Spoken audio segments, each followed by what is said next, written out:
வாசிப்பு முறை என்ற இந்த இறைவார்த்தை வாசிப்பு முறையானது தொடக்க திரு அவையில், குறிப்பாக புனித ஓரிஜன் என்ற திரு அவை தந்தையால் அறிமுகம் செய்து வைக்கப்பட்டது.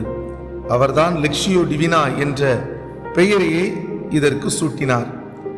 துறவற சபைகள் பாலை நிலத்தில் தோன்றி வளர்ந்தபோது அவர்கள் இறைவார்த்தையை கேட்பதற்கும் சிந்திப்பதற்கும் மன்றாடுவதற்கும் இந்த முறையை பின்பற்றி வாழ்வில் வளர்ச்சி கண்டார்கள்.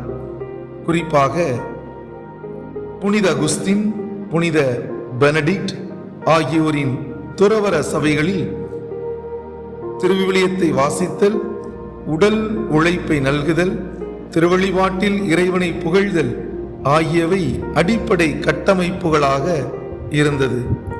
இந்த அருள் வாக்கு வாசிப்பு முறையின் 4 நிலைகள் இருந்ததாக 1150ஆம் ஆண்டு வாழ்ந்த குய்கோ டு என்னும் கர்த்தூசியன் துறவி எழுதிய துறவிகளின் ஏணி என்னும் நூலில் காணப்படுகிறது.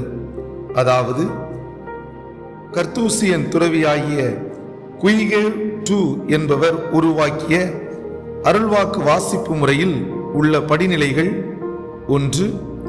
வாசித்தல், லெக்ஷியோ; 2. சிந்தித்தல், மெடிடேஷியோ; 3. மன்றாடுதல், ஓரேஷியோ; 4. ஆழ்நிலை காட்சி தியானம் செய்தல், காண்டம்ப்ளேஷியோ என்ற 4 படிநிலைகளை உள்ளடக்கியதாக அமைந்திருந்தது. புனித பிரான்சிஸ், புனித டொமினிக் மற்றும் கார்மேல் சபைகளின் அடிப்படை ஒழுங்குகளிலும் இந்த அருள்வாக்கு வாசிப்பு முறை இருப்பதை நாம் வரலாற்றில் பார்க்கலாம். குறிப்பாக புனித அவிலா திரசம்மாளின் எழுத்துக்களில் கார்மேல் சபையின் ஆன்மீகம் என்று தனியாக ஒன்றுமில்லை என்றும், கார்மேல் சபை ஆன்மீகம் என்பதே அருள்வாக்கு வாசிப்பு முறையின் அடிப்படையில் அமைந்த ஒன்று என்றும் சொல்லப்பட்டிருப்பது இந்த அருள்வாக்கு வாசிப்பு முறையின் சிறப்பை மிகவும் உயர்வாய் வலியுறுத்துகிறது. 4ஆம் நூற்றாண்டு முதல் மிகவும் உயர்ந்த நிலையில் இருந்த அருள்வாக்கு வாசிப்பு முறை திரிதந்தின் சங்க காலகட்டத்தில் ஒரு தொய்வை சந்தித்தது. அதாவது மறுமலர்ச்சி காலகட்டத்தில் திரு அவை திருவிவிலியத்தை இறைமக்கள் நேரடியாக தொடர்பு கொள்வது என்பதை தடை செய்தது. குறிப்பாக அக்காலகட்டத்தில் இறைவார்த்தைக்கான விவிலிய விளக்கங்கள் ஆங்காங்கே பல்வேறு நபர்களால் வழங்கப்பட்டதை அவர்கள் தடை செய்து ஆன்மீக பக்தி முயற்சிகளுக்கு முக்கியத்துவம் கொடுத்தார்கள். குறிப்பாக புனிதர்களின் வணக்கம், திருப்பயணங்கள், நவநாட்கள், திருச்சப மாலை, நற்கருணை ஆராதனைகள், நீண்ட ஆராதனைகள் இவற்றிற்கு முக்கியத்துவம் கொடுத்து இறைவார்த்தை வாசிப்பு சற்று தொய்வடைந்த நிலைதான் திரு அவை வரலாற்றில் ஏற்பட்டது. இந்த காலகட்டத்தில் அருள்வாக்கு வாசிப்பு முறையும் கொஞ்சம் தளர்ச்சியை சந்தித்தது.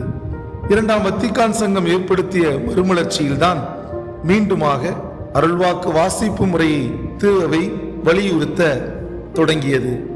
திருச்சபையின் வரலாற்றில் 2ஆம் வத்திக்கான் சங்கத்திற்கு பிறகு பொதுநிலையினர் பலர் இறைவார்த்தையை கையில் எடுத்து அதை வாசித்து தியானித்து அது பற்றிய பல படிப்பினைகளை இறைமக்களுக்கு எடுத்துச் சொல்வது சாத்தியமாயிற்று.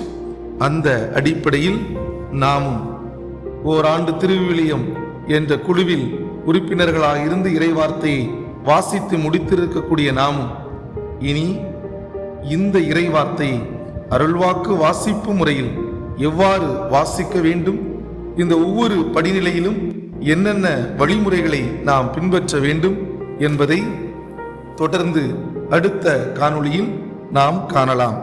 அன்புக்குரியவர்களே, இறைவார்த்தையை தினமும் வாசிக்கும் பழக்கத்தை கொண்டிருக்கிற நாம் 1 நிமிடம் வாசித்தால் 2 நிமிடம் தியானிக்க வேண்டும் என்ற திருத்தந்தையின் வார்த்தையை மனதில் பதித்தவர்களாய் வாசிப்போம், வாசித்ததை தியானிப்போம், தியானிப்பதை வாழ்வாக்க முயல்வோம்.